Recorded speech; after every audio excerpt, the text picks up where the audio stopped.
Buccaneers, that he was okay not being 12, that he was actually going to wear number 7 because he was planning to go and win his 7th Super Bowl. How about that for confidence, Wow. joining a new team at 43 years old? At least he had a backup plan if he wasn't going to get number 12. I believe he was just doing a little reverse psychology, and then Godwin was like, you can have number 12. I mean, just for the value of his TB12 marketing alone. Come on. He needs that number. Right. I know, yeah, he's built an entire brand, an entire company behind that number. But, yeah, I mean, the fact that he's like, yeah, I'm going to go to my 7th Super Bowl, so it'd be kind of cool to wear number 7. Like, he already knew going into this new team that, 7 would be his number if he couldn't get number 12. And I'm sure Chris Godwin got maybe a nice watch. He probably got something out of this from Tom Brady to switch numbers. I'm sure Godwin got broken off very nicely for that number. I would say that it worked out well for Godwin and his business dealings. Yes, and we're getting closer to the Super Bowl. We're going to be talking a lot more about it, obviously, next week as we get closer to Super Bowl Sunday there.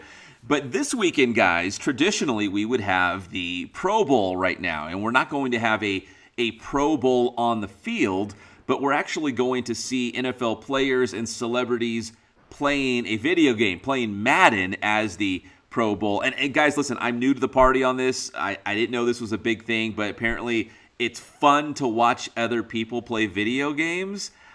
Apparently, that is Twitch's whole existence, is people watching other people play video games. I know a lot of younger people like doing that for some reason. Both of my kids do it on YouTube, so I bet this is kind of a way to get the younger crowd to watch it.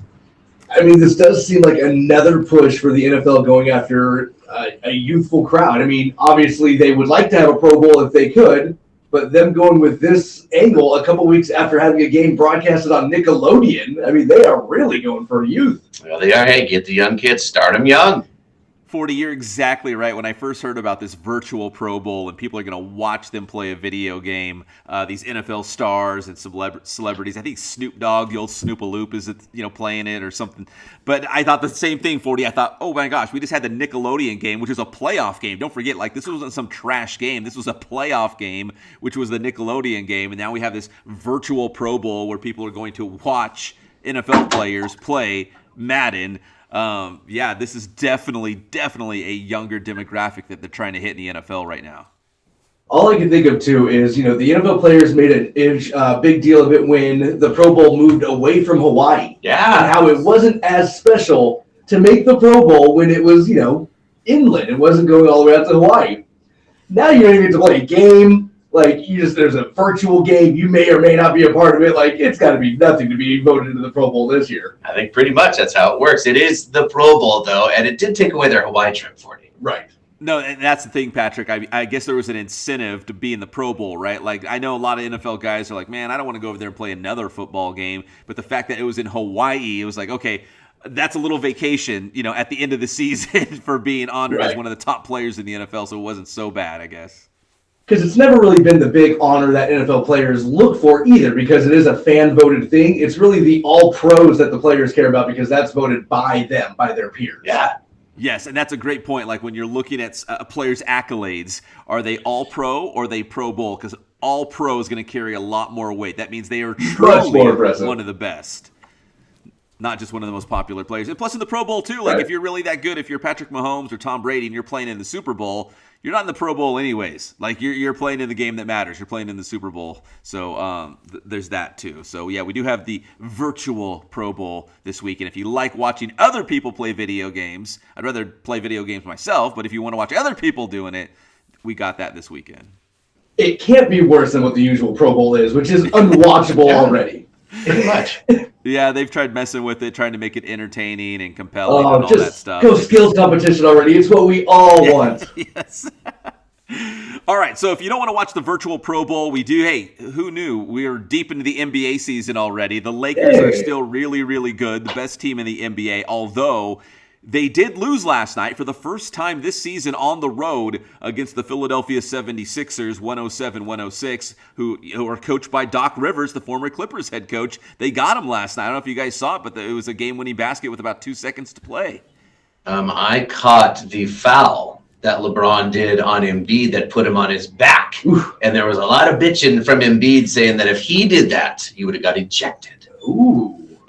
Yeah, well, Joel Embiid, I don't think has a bunch of goodwill built up in the NBA like LeBron would. I think Joel Embiid, maybe referees are looking for it, officials are looking for it, as opposed to LeBron, who probably gets a lot of calls because he's LeBron James. But yeah, for Philadelphia to beat the Lakers, not saying Philadelphia is now the best team in the NBA because the Lakers still have the most wins in the NBA, but Philadelphia is the number one team in the East right now. And I know, there's Clipper fans thinking, hey, Doc Rivers left us. He went to the Philadelphia 76ers, and he's got them on top of the Eastern Conference right now. And they just beat the Lakers. They're kind of doing what the Clippers couldn't do.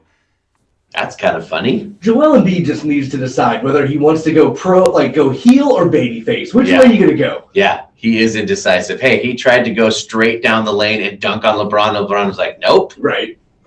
Yeah, and Joel Embiid, he's kind of, I wouldn't say like a villain, but he's kind of one of those guys that like you either like or you don't like. And I've heard some people are making the case that he should be the MVP of the NBA right now over LeBron James. Like he's having that good of a season, which is why the 76ers and Doc Rivers are number one in the East right now.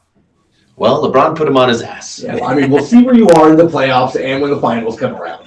That's right. That's right. That's when it matters the most. So, but the Lakers, still are the best team in the NBA.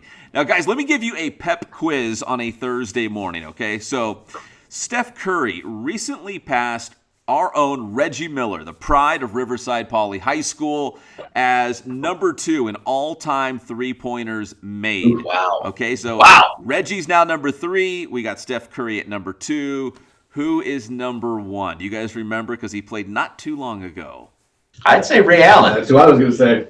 Yeah, Ray Allen is number 1. So Steph Curry now setting his sights. And it looks like it's probably just a matter of time before Steph Curry reaches Ray Allen and surpasses him and probably puts that record, way out there. Like who's ever going to reach that? Because Steph Curry is doing some, out of this world kind of things right now, especially from the 3-point line.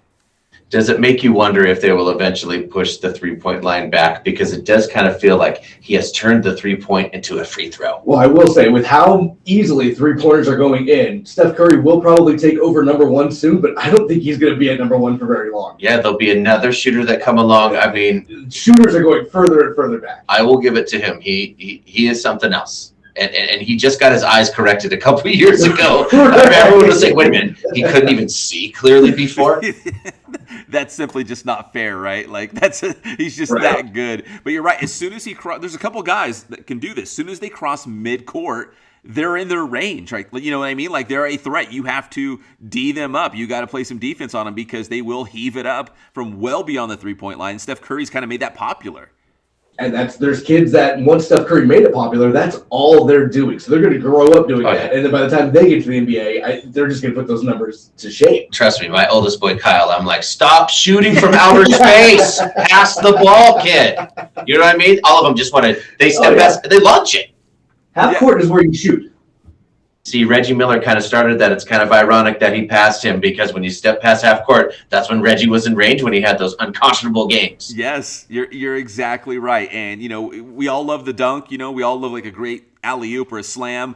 But right now, living in this Nickelodeon virtual age, those deep 3-pointers are where it's at. And that's what kids want to do.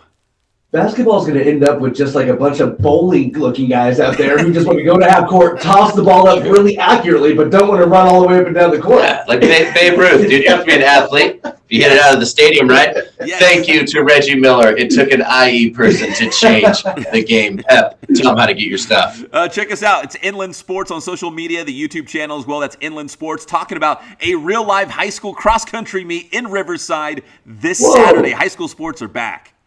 So I'm talking about that.